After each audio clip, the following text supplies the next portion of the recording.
let's go. All right. We got Mr. Brainiac in the house right here. We're representing from where? West LA? West LA, yeah. Yes, sir. Knock my hat. All right, so let's get into the formative, the beginnings. Okay. Well, I was born in Santa Monica, and then I grew up in the Valley though. I went out to the Valley when I was like 6 or 8 years old, but like everything before that I don't really remember. So at the time my parents lived in like the Palisades, and I was born in Santa Monica, grew up in the Valley, and that's really where, I went to high school and stuff out in the Valley. I went to a couple different high schools out in the Valley, but I always say born and not raised. But I did come down to Venice a lot being a skater as a kid. I hung out at the Pavilion. I almost got stabbed one time at the Pavilion. I always came down to Venice, and that's actually where my graffiti influence comes from. I remember being about, I don't know, 12 years old or something, and going to the Pavilion, and the old Pavilion, and seeing. I saw a lot of the old Saber stuff. I had these old photo albums too, where I would go to the Pavilion. I would sit there. I had like the little disposable 35 millimeter cameras. I'd take a picture, and I'd move like 8 feet to the right, and I documented the whole thing. Every time I went, I documented the whole circle, the whole 360 of the graffiti pit.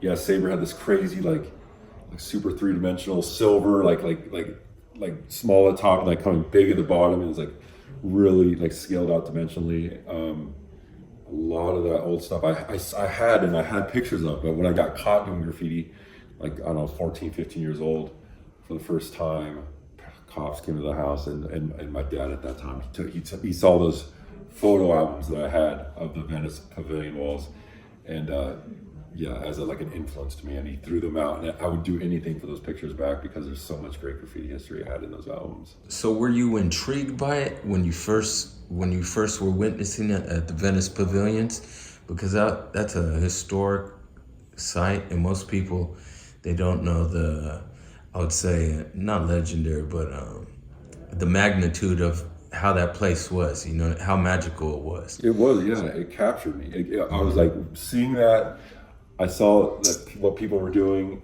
and you see people, they weren't painting as blatantly as they do now, being completely, back then it wasn't even legal, but people painted there obviously all the time. It was like the wee hours of the morning, I think a lot of that stuff was done, but very influential, especially me as like a young skater kid from the Valley. Like, that was, I saw that, I'm like, this is fucking cool. And I was just so amazed by the stuff they were able to do with spray cans. And it was funny too, because going down and seeing that and like being like so like inspired to want to do, try and do it myself. And then going home, and I had my neighbor across the street actually took me to the hardware store, bought me spray cans, and then I had like plywood in my backyard that I would do like, try to do pieces on, and I was even more confused at that point. Probably, not being able to use the spray can and not, knowing at all what I was doing. Like, how are these people creating these works of art and these like crazy, intricate, detailed things with these spray cans? I was just like, even more I got to learn how to do this. So what was your next step? So you were skating, and you weren't really, were you doing graffiti, or were you were not? I was doing graffiti, but like, I would skate from spot to spot, and I would like have a marker. Like, it wasn't graffiti like it is, like, like it wasn't the graffiti I saw at the Venice walls. It wasn't the graffiti like, it was like tagging with markers. Fucking around like what? Writing on I was here, kind of, but I wasn't writing, I was here, but, just like marking my territory. I think, just the different skate spots and stuff like that, I didn't really get into it. So that was probably like, I don't know, early teenage years, seeing it, being inspired, trying to do it. And then probably like late high school. And this would be like 94, 96, like in there, like when I really started spending time in a sewer in the Valley. Well, there's like one underneath the 101 right there. And I would go there every day for like a year to a year and a half. I mean, almost every day by myself, painting like the same wall, just trying to develop skills, because I had absolutely no idea what I was doing. And just like, that's kind of where I kind of learned like early kind of can control. And about after a year, I kind of felt comfortable enough to like, I would start then, trying to do little bombs on the side of 101 and stuff. Yeah, so like late high school is when I really kind of start trying to like develop skills with spray cans and stuff like that. What was your biggest influence? Was it your peers? Was it just seeing it? Wasn't my something peers. has to keep you motivated. Right. Yeah, it certainly wasn't my peers because my skater friends they skated, and I didn't really have anyone that was like. I mean, I started dating a girl, and her cousin who lived with her in the valley was Chunk MSK. So I would go stay at her house at night, and she would go sleep kind of early, and I would stay awake and hang out in the living room with Chunk, and we had like shoe boxes of old MSK, AWR, and he would let me just rifle through the photos. I mean, this is before the internet, right? So just looking at all the stuff that they're doing on 35 millimeter camera, they printed 3x5 or 4x5 photographs. And for hours I was just looking through that. I'd be looking through his black books. I'd be just talking to him. He'd be telling me stories, and it was just, that's kind of when I got more of like the graffiti culture side of things. Like I saw graffiti on the walls, and that's what inspired me. Just seeing the art and wanting to try to like replicate that or kind of do my own version of it, but then to see the culture side of it was kind of talking to Chunk, looking through his photo albums, and it'd be graffiti or just pictures of them partying, and just like it looked like a pretty cool lifestyle. It looked glamorous like that, Little did I know that I was pretty mistaken about the glamour in this whole thing. So it's not a rock star lifestyle? No, it's absolutely it's like the gutter lifestyle. It's like, oh my gosh. I mean, I've gotten staph infections like just from being. I mean, when you're doing graffiti, you are like hanging out in like the decaying parts of society. Like if you want, because in these decaying parts of society, that's where graffiti is going to last. That's where you're going to run. You go to Beverly Hills or some like nice spot. You do graffiti there, it's covered up, and next day, very soon, it's covered up, So not only are you, in these decaying parts of society, but it's like dirty underpasses, overpasses, freeways, like it's filthy, and I ended up getting a pretty bad staph infection from it. I've never heard that one. Yeah, I got bit by a brown recluse, I've been bit by a black widow, just from being in these like. Bit by what? A brown recluse spider. What's that? Brown recluse is a very poisonous, venomous spider that starts eating away your flesh once it gets you. When everyone was hitting those towers in downtown, it bit me on my hand, and my hand was so swollen I couldn't use my right hand at all. It was swollen all the way up to my elbow. And I never went to the hospital, which I later found out was very foolish of me, but I guess it could be life-threatening. I guess it depends, I don't know. Some people have told me it could have been life-threatening, but my hand was eating away its flesh for like a month, and I was like in bed for a week with like fever, like crazy fever. Yeah, it was bad. I also got bit by a black widow. I used to, as a kid, think that spiders would hang out in like low places, like black widows you always see like in the corner of your garage, down low. But the biggest spiders I've ever seen are on billboards, up high. Spiders like to, I've come to find out, be up in trees, billboards, places that are not going to be bothered. And when they're not bothered and they're up high just eating insects, there's nothing to keep them. They thrive and they become huge. It would not cross my mind that a spider would be on the billboard. That's every crazy. Billboard I've ever been on has humongous spiders on it. That's crazy. And I fucking hate spiders. Humor. Yeah. Arachnophobia. Yeah, for real.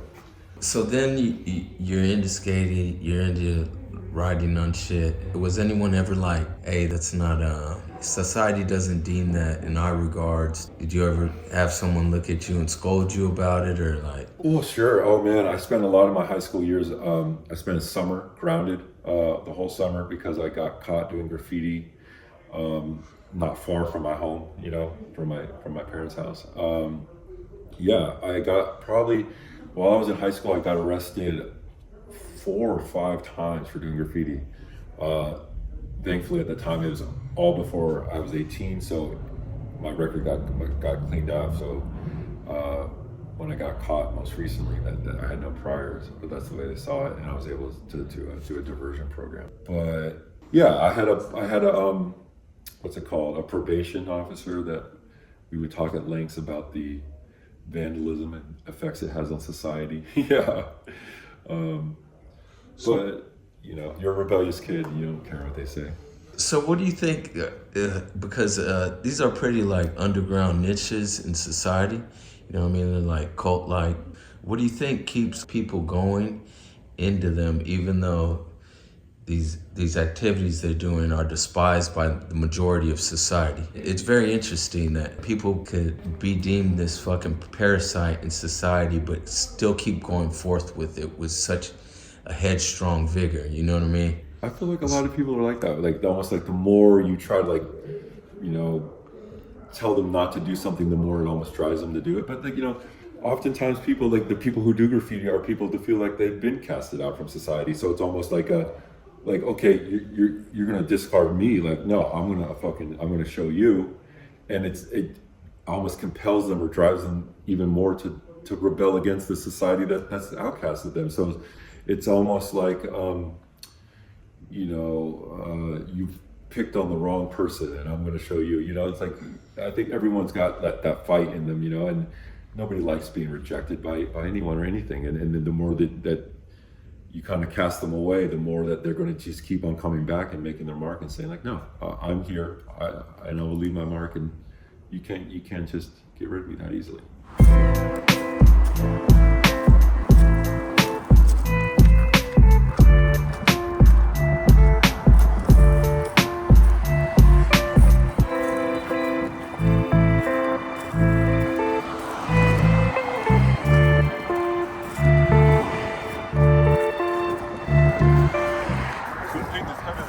But the fucking lights are so bright here, you can't even paint. Oh, you could, but because I saw they had the billboard on that side, so I could leave the ladder in on the middle, put the ladder up, have the homie right here with the ladder on painting. Yeah, B-R-A-I-N. Each one of the squares. Still might do it, I don't know. But it's fucking bright as hell here at night. How many times does that figuratively happen, where you go to get a spot and it doesn't work out like you thought it would, and you have to just abort the whole mission? 1 out of 5, 20% I'd say. 1 out of 5 things I come up with are undoable or too risky to do. I got a lot of crazy ideas. And then what do you do in that situation? Try to find a solution, and if you can't, usually I find a solution there. But if I can't, then I don't. This one's gonna be hard to do. You got 1, 2. You got a lot of streetlights here I have to cover. You pull out the electricity, cut the wires. But then it was fucking too high to fucking like spray paint or the fucking bag, so I might abort this mission. This might be one I don't do. Has there ever been a mission that you were gonna abort, but then you go through with it, and you're like, damn, I did it? Yeah, definitely. Let me think about one. Yeah, probably the Heaven on the 10. That was one I was going to abort, and I think the only reason I went through with it is because the homie type just started going, and I just went with them, and then, well, the CHP came, and we had to run to get away, but I probably wouldn't have went up there without him. But then we got away from the CHP by running through the streets with our lights off all crazy. I got home, I changed my clothes, and I was like, all right, type, I gotta go back and finish. And he's like, well, I'm already done. I was like, fuck, you're gonna make me go back by myself? And so I went back by myself. Board gave me a ride back. And he sat in the car, and I went back up there for like an hour and a half as the sun was coming up at this time. I'm painting it, and like, morning traffic started to stack up, and everyone's honking at me. And I'm just trying to fucking get it done, and I fucking got it done. And yeah, that drive home back with Board back to my pad was like, yeah, one of the best feelings ever. How far did the CHP get in their pursuit with you? They were parked on, there's 2 CHP that pulled over and parked. They had the lights off behind us. And there was a helicopter in the distance. Whether that was related, I can't tell you for sure. But yeah, type was like, dude, we gotta get down. I didn't even fucking see the CHP. And yeah, see the CHP? Nah, that's LA or the feds. They're just trying to get through traffic, you know. Doing that, putting the siren on to get home quick. So yeah, we got down off the side of the hill. We got right to the service streets where our car was parked. The CHP was on the highway. I don't know if they got off or not, but Ty got in the car, fucking jammed through the fucking residential, the lights on, just fucking jamming. And I never saw him again, so it was all good. No, I know. In those situations, your adrenaline's pumping, and sometimes you think it's more than it is, and there's other cars. It's interesting. That's why I say I heard a helicopter in the distance. He probably wasn't coming for me, but in my head at the time, I'm like, the helicopter's coming. We gotta get You think the worst, yeah. No, but you're not often thinking that, because back in the day, they used to send the helicopters on you. Yeah, Like, yeah. I know a couple dudes that were on the 10 freeway, and the helicopters literally came. Yeah. I know they don't take it lightly when you're up above the freeway like that. And it was weird too, because the CHP, they pulled over, and they didn't even get out their cars as far as I know. They're just sitting in their cars, parked, like watching us paint. I didn't even fucking see them. Thank God the type has got better situational awareness than me. Just fucking was like, brains, we gotta fucking get down, dude. I remember we get down, like trying to get over the bomb art, like closing in call that shit. That shit was funny. And we started running too. I stole a ladder from this fucking business that's like right there next door. I stole their fucking ladder, and Ty grabs the ladder, and he's going back to go return it. I'm like, fuck it. I said, Ty, fuck the ladder. Leave this shit. Leave this shit. I took the fucking ladder and threw it down the fucking hill. We fucking jammed. And it was good because I came back to it. I used the ladder again. I put it back up, and I still didn't return it. I just threw that shit down the hill again.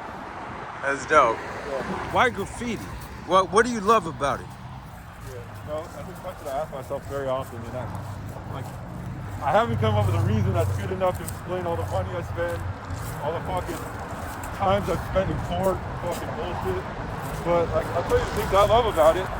But like, I don't know. I like being sneaky. I think it's fucking trucker bomb. Yeah, I just like being sneaky, sneaking around at night. I'm always gonna be kind of like a night owl, so. And then when I quit drinking like 10 years ago now, it's like, what am I gonna do now? I'm not going to club or shit, so I'll be honest. Sometimes I just go lurk around the city. I don't even do graffiti. I just stand around rooftops. So when were you like, I'm gonna go full throttle with it? Because you've been going pretty hard since you hit the gate with that name. Yeah. So yeah, there's kind of a sequence of bad luck or things that happened with me, so in high school I was doing graffiti, right? And I got caught a handful of times, and then it wasn't until I put away graffiti for like 20 years, where maybe I got drunk and caught some tags on the way home from a bar, like maybe less than a half dozen times or something like that in 20 years though, and we're talking about like 2000 to 2020. I didn't write graffiti, I did all the right things in life, or the things I was told that were right things, which you go to college, you get out of college, you find a job, or you find a career, and I worked at a career, and I worked my way up from the bottom to the top, and I was making really good money, and people would say I was successful and that I was doing well for myself, right? And I wouldn't disagree with that. I wasn't happy with things, and I had this career and I was making money, but like it really sucked the life out of me. And then the pandemic came around, and everything in my life just it's like the rug got pulled out from under me. I lost my job because I refused to get vaccinated, and then I pretty much just went off the rails. I just felt that like, okay, so I go to college and I do these things, and I sacrificed so much for that career I had. I sacrificed everything. I missed funerals, weddings, bachelor parties, all the major life events that one can have. I sacrificed in one way or another for my career, to always be there, to always be on call, to always be that reliable guy, to be there for the company, right? And where did that get me? It got me nowhere, because 20 years down the line, all my loyalty to them, I got no loyalty in return, because I didn't refuse to get vaccinated, and then I lost my career, and I went off the deep end, I guess you'd say. I just said fuck it, and I just said, okay, well, I did everything I was told to do, I was supposed to do. Now I'm just going to do what I want to do. And then what was that? I just started expressing myself. It started off, I took my bedroom door off, and I painted my bedroom door like a I don't know, 50 times before that, the paint was so thick on it, I couldn't even paint it anymore. So then I started going to Venice graffiti walls and just expressing myself with colors and paint on those walls because it was legal. And I remember at the time telling myself, like, let's keep it on these walls. Let's not, try to break the law. But then, you start going out catching tags, and then things escalated pretty quickly. I'll say between 2021 ish, and then I went from very cautious to painting my first billboard, and then then you get you get a taste for that, and you want more.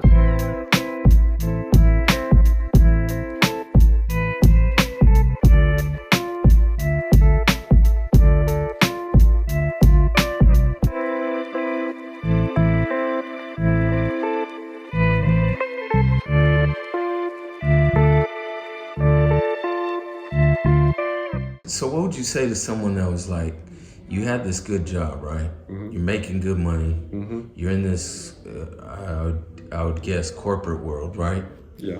Why wouldn't you just try to get another job that wasn't asking for these obligations, or move to another state, as many people did? My whole life I lived in Los Angeles. Everything I know, everything I love is in the city.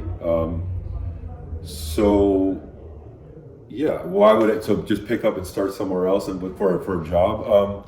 I could do that. I could have gotten a different job here. It doesn't have to be in the same, with the same company. But, I can't tell you how many resumes I had sent out in the last, 4 years, let's say. I tried to go through all those things. I barely even got, 2 or 3 calls back from I did try to get other jobs. It's hard to go from the bottom to the top and then back down to the bottom. And a lot of that's probably ego, but how do you just get a job at Starbucks, when you've, we're making $250,000 a year. It's hard to do that, and I did take a lot of, I did find, other ways to make money, either through my art or just doing, very humbling things, for money, like handyman type work, painting people's, houses. And I would like to get a more steady job. I really kind of, at this point in my life, don't know which way to go, really, but I'll figure it out. I have to. That's the great thing about humans, though. We're very good at adapting to things, figuring out which way and what's new. And with AIs too these days, it's like what jobs are not threatened by AI. I feel like there's far less jobs that are not threatened than there are that are threatened, because I feel like AI is going to take over a lot of the jobs that we know today. Yeah, you see the slow automation here and there, You see the driverless cars, and then you see the fast food places that are using automation to X out the cashiers. Yeah, it's getting very interesting little by little. We all thought that we were going to have this robots do all these mundane jobs for us while we'd be sitting on the beach drinking umbrella drinks, But the thing is, nobody ever thought about if we're sitting on the beach all day just drinking, how do we have the money coming in? And the answer is you don't. So you can't afford the drinks and you can't afford the beach lifestyle. So what do you do? That's true. Yeah, no, I respect your decision, because I thought a lot of people that either moved out because of those reasons, either for the jab or because they didn't agree with what was going on, were cowards, So I commend you staying, because a lot of people just got up and left. And I feel it's more noble to fight over your homeland than run, So you're saying you're experiencing this $250,000 lifestyle a year, right? And now you're going to a lifestyle that is totally different. How does that, maybe for some people, there's some people that still might make that salary doing art and graffiti. Oh, well, very few. Some, very few, but there are some. But we could say they're two different lifestyles, right? Agreed? Yes. Drastically, yeah. So is that tough, going from that lifestyle, that affluent lifestyle, to this lifestyle? Or was it not an adjustment? No, it's a big adjustment. You go, I remember the big kind of moment for me that where I had to accept that was I was at some Mexican food restaurant and I wanted a carne asada burrito, and I realized I didn't have the money for it. It was $12 or something like this, and I remember it's, you know, okay, I'll get the bean and cheese burrito, which was $8, and just that one decision. I mean, I'm, you know, $250,000 a year. I had 2 Cadillacs at the time. I had an old '67 Coupe de Ville, convertible, red, beautiful car. Ooh. Yeah, and then I had a modern day, a 2013, 2014 black STS luxury edition. I mean, these were my cars. You know, my biggest issue was I only had one parking spot, so where I was going to put the other car. You know, then I go to, you know, having to do all this on bicycle, you know, or public transportation, right? So it's very humbling, and I will tell, you know, anyone out there that, you know, you if you're making money now, you think you think every year you're going to make more money, right? You only go get higher up in the company, do better, make more, be more successful. Things happen. I mean, I never saw a pandemic coming. I never in a million years would I have guessed that was going to happen, and it's humbling. Yes, very humbling. Yeah. It's you know, yeah, it was hard to get used to, I guess. Yeah, but you have no choice, so you just do it. Yeah. So bean and cheese burritos it is for now. So you're at the walls and you're like, I'm gonna keep it to the walls. You're at the Venice walls, Yeah. fucking around, honing your skills. Yeah. Trying to. And you're like, I'm gonna keep it to this. Yeah. What makes you excel in saying, I'm gonna try to go all city with it, or take over the West Side? Take over the West Side, yeah. Certainly not all city, I don't think, but No, but you're a branch out. yeah. I've been far places and been like, what the fuck? Yeah. What's this dude doing over here? Yeah, you know, I get that a lot too. I saw your graffiti in downtown LA, or I saw your graffiti up the 5 freeway. Or IE. Yeah, people, yeah. Okay, so from the graffiti walls, I'm trying to think, like, what was the first thing I did that was like, well, you know, you get bored painting at the walls. Plus, like, graffiti, I think by definition has to be illegal. If you're doing graffiti, I think by definition you have to be doing it somewhere where it's illegal. So what is it at the legal walls in Venice? I guess that's just aerosol art maybe, or something like that. But yeah, I mean, so yeah, I don't know. I always wanted to do it illegally, but you know, I think it was just my way of staying out of trouble. And then it happened kind of gradually, where I was like, you know, probably, you know, I wasn't like really going out and doing tags. Like if I was going out and doing it illegal, I wanted to do, you know, and that's kind of where Brainiac came from. It was like, it was always Brain from the start. But there was one wall in Venice right there between Zephyr Court and Market, right to the right of the Venice sign. There's an abandoned building there, and I remember I just wanted to stretch my name across the whole, from end to end of this building. I said, okay, I'll do Brainiac, and that name kind of just stuck for a while. But yeah, and I remember when I was doing it too, just being scary the whole time. Like any car coming by, like underneath the covers, you know. And then it just over the course of 3 years, just kind of like, next thing you know, you're just like painting the 10 freeway in the middle of the day on the weekend, and you're just like, this is probably foolish, but I'm having a good time. So I just love that rush, I guess. You know, I don't remember really any moment where I was at this crossroads which says, am I going to break the law or not? You know, but it was bound to happen, and I think subconsciously I knew that because why am I at the graffiti walls? Honing skills for what? To paint at the graffiti walls? You know, like, that's cool, but, you know, and I did that a lot. I was at those graffiti walls trying to, you know, sharpen my skills and trying to progress with my art, like any artist would do. You know, you can only sit there and paint the same picture for, you know, a few times before you get bored of it. So that's the fun part about graffiti too, or an element of the, you know, just anything, you know, whether it was skateboarding or art or whatever. I think any artist would want to get better at their craft or whatever their craft is, you know.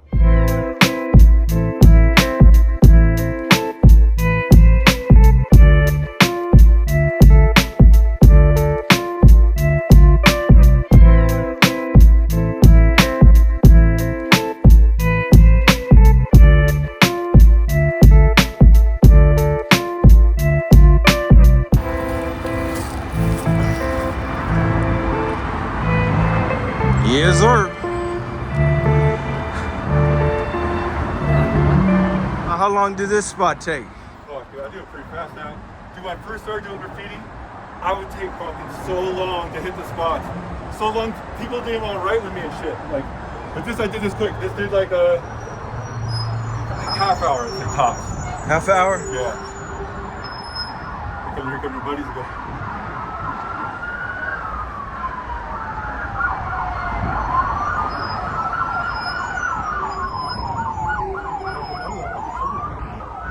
Well, you know where they're going, right? No idea. They're in hot pursuit of a prostitute. Yeah. Going to get laid. Yeah. Did you already have the colors? You already knew what you were gonna do? No, I didn't know. Like, we came in here. Well, I came to paint the heavy we were just at, and then I saw how bright it was, and I was like, I can't do this. I had the homies with me and everything. The ladder, I brought it up. I was gonna paint that fucking heavy last night, and I was gonna do these colors on the heavy, but that's just what I had. And I think on the heaven I was gonna do a black fill with this like pistachio outline, but I don't know. I just ended up switching it around. I did a fucking dusty ass fill on this shit. It's hard because it's so dark. Here it's fucking dark as shit. Oh yeah. Oh, definitely. It's like pitch dark. Yeah. So it's hard to see. It worked out perfectly though. Yeah, it works. You know what I mean? Yeah, I like it. Yeah. Came out clean. Yeah. When I did it before, I just did brain with an exclamation point on the head. But that looks stupid because the explanation point was so short.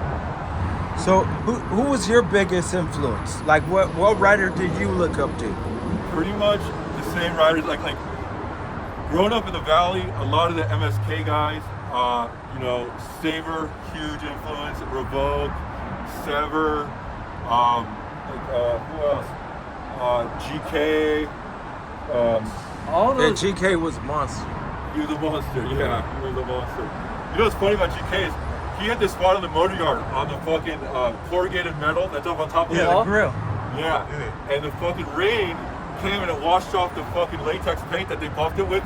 And well, I went back to the GK, when she told me he painted it enamel. He came back and he, well, I took pictures and I sent it to GK now that the fucking rain washed away the fucking buff and you can see the GK again now. That's fucking dope. And we fucking, me and my homie Joe, we went there, we took pictures and sent it to GK.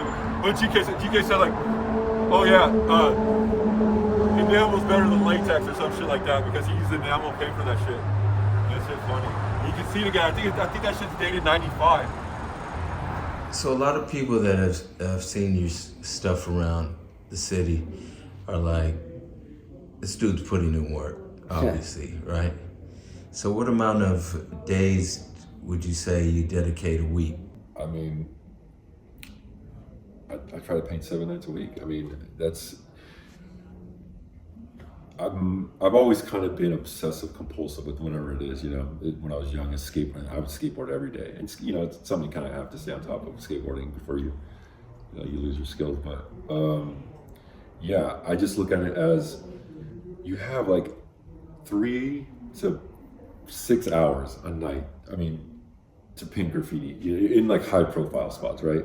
And if you're not painting 7 nights, I mean, you really got to be every night. I mean, if you want to get up and get spots and stay, I mean, because there's so many people in LA that are really, I mean, like really pushing hard. There's a lot of people out there that like, you know, almost every day you drive around LA, like they got something new up, you know, and that inspires me to see other people and to see, because graffiti is interesting because no one's sitting there telling you like, hey, go crush the city and go get spots and billboards and heavens and you know, do all this stuff, but it's just a personal drive thing and like how important is this to you, and you know, and you see the other people that it's important to, and I think, you know, a lot of these people I've never met, some I've painted with, but their drive and the way they're progressing and their art, like that inspires me and it makes me want to push more. And then hopefully it works vice versa. I guess I don't know. I can't speak for them, but I see a lot of really talented people doing some really cool stuff, and that's really cool. Makes me want to do more. So what would you say out there, it gets sticky in those situations, you're out in the middle of the night. What's the most dangerous thing you'd say you've come encounter with? I think probably what is most dangerous is some of these.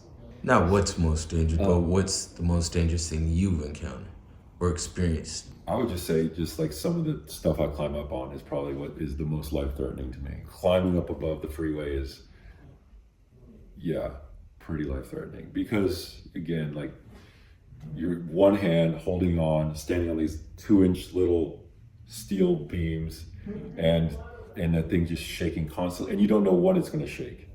And you're holding on with your non-dominant hand and you're painting with your right hand, or if you're right-handed, right? But because it's not the kill that's going to fall you. You're going to fall onto the freeway. You're not going to be able to fall and get back on your feet and take one step before a car hits you, and that's the thing that's most life-threatening. You fall. It's not the fall that's going to kill you. It's the cars that are going to kill you. What's this spot? When'd you get this spot? I did this last night. I'm probably going to come back and do the whole thing though, but I did this last night, probably like 4 in the morning. 4 in the morning? Yeah. But it don't matter what time it is. There's always people on the freeway. It's always like steady stream of cars. Yeah, the 405, you're never going to get a break. Yeah.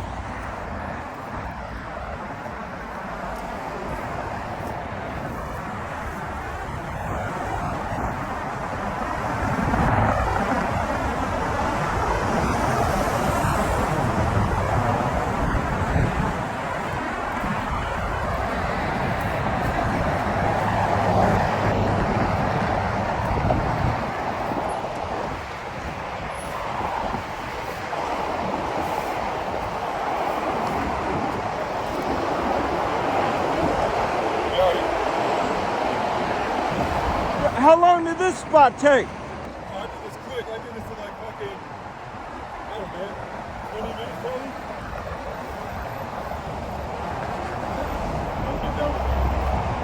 Most people driving at that, because I looked at the police statistics, and they say at that hour after midnight, every 1 out of 3 people is driving with some level of alcohol in them. Or some substance. Yeah, exactly. Yeah. So they're just like thinking straight between the lines, looking forward. Yeah, see me up here. Why did you just do a 2-color? Why didn't you do more colors?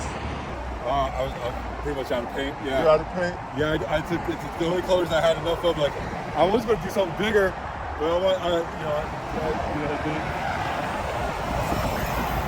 So this is pretty high up. I never looked down. So were you scared? No, I in my head, I convinced myself that it was all just this high, that I wasn't over the freeway, I was just over this part. That's what I was thinking in my head. I never looked down not once. I would look out to the other side, but I kind of convinced myself, I think in my head, that it was like just this ground was like all the way out where I was standing, when it's much further down over there.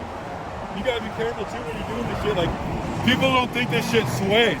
They think this thing's like rock solid, and it ain't like that. Like, you can't see what cars are coming your way because the fucking sign's in front of you. And if a truck comes, which drives in the slower lanes right here, that shit will fucking shake like hell. And you're painting with your dominant hand, you're holding on with your non-dominant hand. So my whole left hand is holding my fucking body weight up, and I'm standing on these bars that are like, looking 2 inches. So you're standing on these 2-inch bars, and you're holding on with your left hand, and all of a sudden a truck comes by and shakes the shit out of you. It's like shaking down a fucking tree, yeah. That shit's crazy. Yeah. Billboards, these fucking heaven spots, these freeway signs, they sway, and they sway a lot. There's a lot of give to them. Yeah, people don't know how big the momentum is on a truck and how much power it exerts when it goes by. It's like a suction. When it goes by, it sucks all the air, and then when it breaks that suction, it's just like boing, yeah. And you're just like, woo, you're holding on, and you're trying to make straight lines, and the fucking lines are, that shit's crazy, yeah. Like that truck right there, like that's a lot of mass going through, and airspace. It's just, yeah, it creates that fucking suck. It's like when a ship sinks in the ocean, that big water, like breaking that water tension and going down, like it will suck and it'll pull people who are trying to swim away and pull you down with it. All right, so any normal person would say, this is either you're fucking insane, this is psychotic. Like, why would you put yourself in that situation? Like, why would you head first put yourself in that situation? What's the point? Like anything, it's calculated risk, right? So growing up skateboarding, you jumped on stairs, but you don't start with the 10 stair, you start with a 1 stair or 2 stair, and then you work your way up, and then I've kind of worked my way up. But, I do feel, obviously, I mean, and I was successful, thankfully, but like, I feel confident in my level of climbing, I guess, and that I felt that I could pull it off, and I did, and that's wonderful, but it's certainly not something I just started with. I didn't say like, okay, I'm going to climb up paint above the freeway. Like, there was a lot of things rather that led up to that, and I did it because I felt confident in myself that nothing bad would happen, and nothing did. But there's always, it's a calculated risk, right? Something out of your control can always happen, and that could be tragic. But is it worth the risk? I would probably say, I wouldn't die to have that spot, but is there a chance I could have? Yes, I'm glad I didn't. So, it's not something I plan on making a habit of doing, painting these heaven spots. I would say that was probably one of the scariest things I've ever done. I mean, having cars race under you at like, 60, 80 miles an hour while you're trying to paint, the thing's shaking, and but it makes you feel alive too, So that's also part of it. What's the craziest thing out here in the field you've ever ran into? Like, it could be like a fucking bum fucking, some dude's doing meth. 2 nights ago, we were painting that billboard on Olympic, and right on next to the 405 Olympic, and like Cotner or Sepulveda, Olympic and Sepulveda. And there's this bitch there, this white bitch, probably like 25 years old, and she's like in the streets, like doing like ballerina dances, like in the fucking street, people are going around her and honking and shit. And I'm like, what the fuck? But she had like this white bitch with like freckled face, and she looked really like innocent and naive, like a little. And she shaved her head at some point. She's like a blonde, freckled faced white bitch that looks so like innocent, right? But she's out there. She got her head shaved now. She's tweaking out. She's got these shoes that are like 4 sizes too big for her feet, and she's wearing like a big T-shirt. And I didn't think much of it, but like we started talking to her, fucking around with her, like the homie. Fucking Ace is trying to I'll give you $1, do a kickflip. She's out trying to do kickflips on my skateboard and shit. And then, what the fuck? When we were leaving, like she was fucked up. When we were leaving, she was laying on the sidewalk right there on the corner on Olympic and it's Sepulveda. And I noticed then she just had the T-shirt on. That's all. But she's like laying in the fetal position. You see her ass, you can see her pussy from behind. And then I was like, we rolled down the window. I'm like, you all right? And she's like, just fart so loud. I'm like, fuck. And then we're driving away, she's like, I'm not farting! Shit was gnarly, dude. Me and Ace, dude, that shit was crazy. That's the wildest thing? No, probably not even, dude. And like, that was wild for sure, but like, it's just wild because you saw like she looks so like innocent, naive, like she's from Milwaukee, Wisconsin. And like, she didn't belong out here. I don't know how the fuck she got out here, all these drugs and shit, but crazy shit I seen motherfucker get shot. I seen motherfucker get stabbed. Where was this at? I saw us down painting with the homie in South Central, right there where the fucking casino is. And I got the train tracks and all the freeways intersect. Like I forget the name of that casino right there, but there used to be a go-kart track there back in the day. But it's like a little graffiti yard. It's got the metro goes through there, and then also the regular train goes through. The freight train goes through too. I was painting the freight train bridge, and the homie was painting like right, like not right next to me, but like I don't know, 20 feet away. And I see this young cat, like I don't know, mid-20s, like walking down the train tracks. He's got 2 girls with him, and I'm like, oh, look at this guy's feeling himself, whatever. I'm painting whatever, and then the dude who was walking with the girl starts talking to my homie, and I can't hear him because they're not right close to me, but my homie just fucking pulls out pistol whips the dude. And I'm like, what the fuck? So then I fucking dude. Your homie pistol whips? My homie pistol whipped him, yeah. And the kid got pistol whipped, and he's running, and now he's trying to run away. As he's running away, he's running past me, right? And I was about to trip the dude, but I was like, fuck it, you know, he just got served up, so he's doing all right. And he's like yelling like, I won't go over your shit no more. I guess he was going over the homie shit, right? And then the homie walks up, and right next to me, fucking pulls out the heater and fucking blasts the shit right in the fucking leg right there. He had the fucking gun, 45, like right here, this far away from my face. Bam! Goof! I was like, why you gotta do that shit right in my face like that, dog? But yeah, he fucking blasts the kid, hits his leg, him, the fucking girl, two girls, fucking go running down the fucking train tracks. So you couldn't go right or left really right there. You had to go straight down the tracks because there's fences. And the fence on the left was the fence that separate the freight train from the metro track. And the dude was running away with a hole in his leg, and the fucking fat bitch couldn't run no more, but she was scared out of her fucking mind, and homie just fucking blasted. So she's trying to jump over the fucking fence to get on the metro track.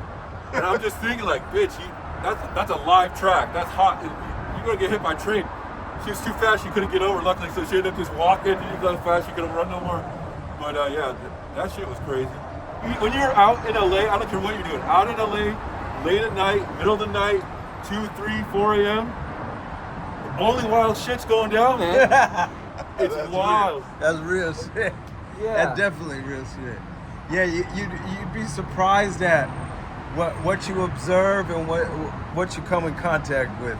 The most normal shit going on is us doing graffiti, and then everything around you is like it seems normal at the time because there's like no one around to be like bitch, get out of the street, you're not a ballerina or whatever, or you know, don't be farting on the sidewalk like that. But it's fucking wild because it's just like fucking people on drugs that are doing like really nonsensical things, and like graffiti writers. But it's fucking wild at night in LA for sure.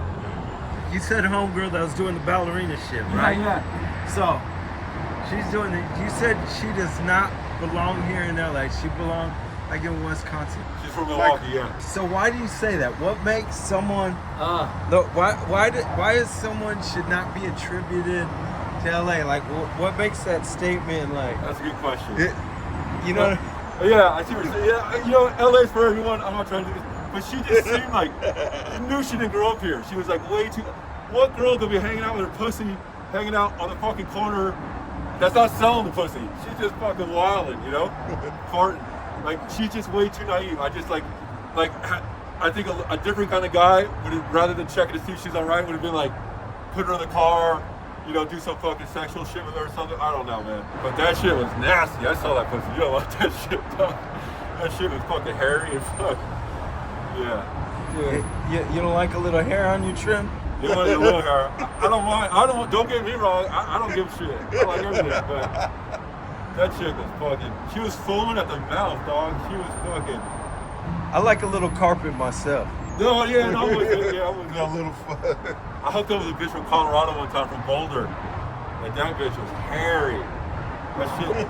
Looked like her fucking pussy was eating glazed donuts and it was done. It was like fucking, it was crazy. Crazy. So I've seen you hit a couple of OPs, right? OPs. Overpasses. Oh. So these right here. I got one. I wish I didn't have. I did one way back in the day. That shit's still running. So how come you don't hit any more of those? Because that one looks like such trash. I don't know. I can't. I'm too tall to get low or something. Yeah. And I can't get low enough. Like, that's why you see my bridge over on the Marina Del Rey out to Lincoln. Like, my letters, they kind of like, when they get low, like the letters kind of just fade into the background, you know, because it's real hard for me to fucking, I'm not flexible. I can never be able to touch my toes, you know? That just ain't my shit. After I did the one, I realized like, all right, that ain't my shit. I'll reach up high, I'll get up high, but getting low. How important is it in doing this that you're in shape or on point to some degree, you know what I mean, to be doing this? You gotta be. Because, I mean, just doing it's a physical activity. Climbing up shit, I don't care what you're doing. Just climbing up a ladder, you do it. I know there's a billboard in, where was that? Like Culver City. And this shit was like 80 feet tall. And I'm just going up the ladder, just like straight up, 80 fucking feet. Damn. And Wow. I had to take 2 fucking breaks while I was going up that shit, because I tell myself, when my arms start getting like sore noodly, I always take a break, because that's when you fall. So I had to take 2 breaks just going straight up that ladder. That's an exercise, man. Plus, you don't know who the fuck you're gonna run into. You catch a fade on any night of the week, so you better be ready for that. So, running from the cops, you gotta be in shape, man. I tell you, the other day, I was fucking with Endem. We were painting downtown. I was like, Vernon. We were painting Vernon. Did you say Endem? Endem, yeah. Yeah, Endem, the homie, yeah. NCT. We painted the spot in Vernon. The cops fucking flipped the bitch. They come back around. And me and Endem, we fucking jamming down this fucking alley into this yard. I fucking pulled a fucking hamstring. I ended up getting around the corner, and there's like a factory of some sort there, and I climbed inside this big piece of machinery they have. I have no idea what this thing did, but I was in the bottom of it, and there's just it's me in there, spiders everywhere, like hiding from the cops. And then fucking once I didn't hear nothing, I fucking got out, and I jogged down the railroad track like 3 miles to where it met this bridge where they met the street down there. And I got down there, I called up Endem. Endem fucking pulls up, and fucking Carlos Jr. like eating a burger, like, yo dog, you hungry? And I was like, what? Hell yeah, I'm hungry. Oh fuck, my feet were bruised for like a week because I was running all those like that big rocks next to the train tracks that holds up the railroad ties. And my feet were bruised from running across those rocks. But like, I got away, the cops got Endem, and they were just like, get the fuck out of here. But I had warrants at the time, so I couldn't risk that shit. Yeah. But the cops weren't even really tripping, but I couldn't risk that shit. This conversation always goes on. You know, it's gone on with, I'm sure, some of your peers that might know, or some of family members. Why the fuck would you do this? You're not getting any money out of it. You're not. What do you gain from it? They'll say it's stupid. Yeah. It's immature. It's this. So why do it? What do you say to those people? I don't disagree with what they're saying. I think it is. Oh, really? Yeah, I don't disagree. It is immature, and I can see why it seems stupid to people, because I sacrifice so much to do this shit. Like, so much of my time. I mean, I just lost my fucking apartment. Like, I've lost relationships. Like, I would say at this point the negatives probably, I don't know, outweigh the positives. But like, there's something that is like, I feel compelled to do it. I don't know. I don't really have anything else going on in my life really at this point, you know. I'll tell you the things I love about it. I love fucking seeing my name up. I love fucking painting. Like, you know, like, people get bummed when people go over their spots, or like shit gets buffed or whatever. Like, yeah, it's disappointing, but it doesn't break my heart, because for me it's about the painting. Like, I like being out there and I like painting. And if you're gonna go over my shit, cool, I get to paint that spot again, you know, because I'm gonna get the spot back or whatever. And then, but like, just going out, lurking at night, and just like, I love being like a fly on the wall. And like, I guess I got some voyeur fucking fetish, because I just like watching people walk around or fart on the sidewalk and shit. I like that shit. I'm weird like that. And I fucking like just see my name. I like driving around and like, you know, just, you know, you get like a little bit of notoriety around town, like people, you know, but like nothing that's like, I get a free slice of pizza here and there, about it, you know. I get laid sometimes from it, be like, oh, you're Brainiac, let me suck your dick, you know, like, I won't say no, but you know, that's not why I do it. I do it because I love painting. It's like, it's funny because it's like therapy to me, but like, it's also like high stress therapy. Like, I'm in these high stress situations, I'm painting and trying to stay calm, and trying to hurry, but trying to take my time and trying to make it look as nice as I can, you know, to my ability level. And you know, so I find calmness in that. You know, some people fucking crack under pressure, and I thrive. I'll get calm, and like, people will tell me that too. Like, the cops will roll up, and I'll just stay fucking like, all right, this is what we gotta do, and I'll just be chilling. I've always seen it as a form of therapy too, and people don't understand that because they've never experienced it. Because there's some people that do skydiving. There's some people that, you know what I mean, do mixed martial art fighting. There's some people that do these things. But I have to say, there's something in it that you can't find anywhere else in the world doing anything else, I would say. And I don't know what it is, whether it be the solitude of it. What do you think it is? Painting is obviously, I think, therapeutic, and a lot of people can relate to that. But yeah, but then they go, why do you have to go do it? Like, just go do it on a canvas or paper.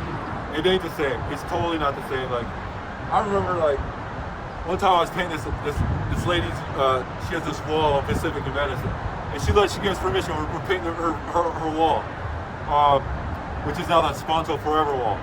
And she came out. We're painting it with her, and she says, you know, Brain, you like, you know, I was saying, you know, giving her gratitude. Thanks for letting us paint the wall. She said, is it less fun because it's not illegal that I gave you permission to do this?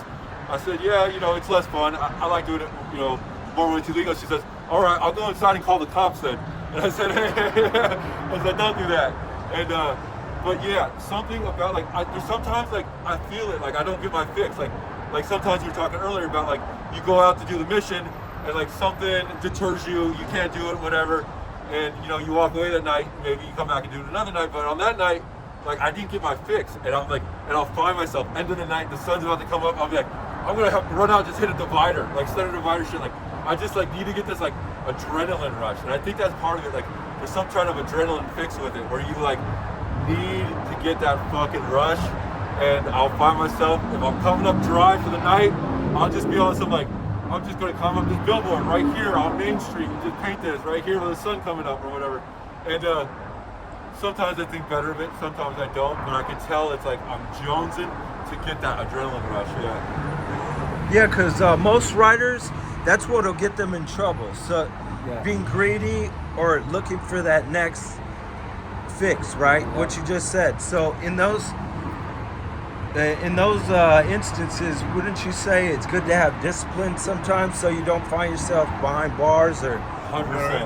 Yeah, most of the time I would think, not every time, but most of the time I think better of it. Like okay, well, you know, it's not worth it or whatever. And I'm pretty, well, most people probably disagree with this. I would say I'm pretty good at like using my, you know, like, what's the word I'm looking for? What's it called? Like your risk level, you know? Like risk assessment. Yeah, like, is this worth it, you know? And sometimes, you know, I feel like my risk assessment's pretty good. I also been in jail for this shit, so cops might say otherwise, I don't know. But I mean, what's risky to one person is going to be crazy to another person, and to another person it's going to be like a walk in the park. So everyone's got their own risk assessment and like what level of like risk they're comfortable with. That's real right there. Yeah. That's real. That's definitely real.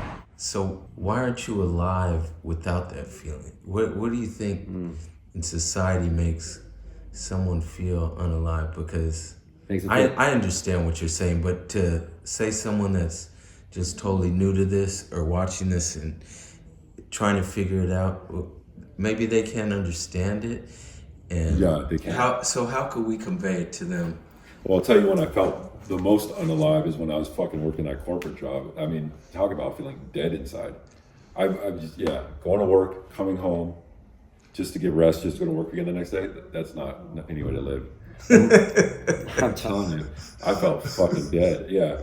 So, like going out and doing what I love, and I know this is a weird thing to fall in love with. I understand that, but you could never explain graffiti or what it is about doing graffiti to somebody who's never done it and have them understand like what compels us to do it. Like you can never convey the feeling, the rush, like how good you feel when you're like next day driving by it, you see yourself. Like these feelings, these emotions I can never convey in words. The words do not exist to have somebody comprehend that.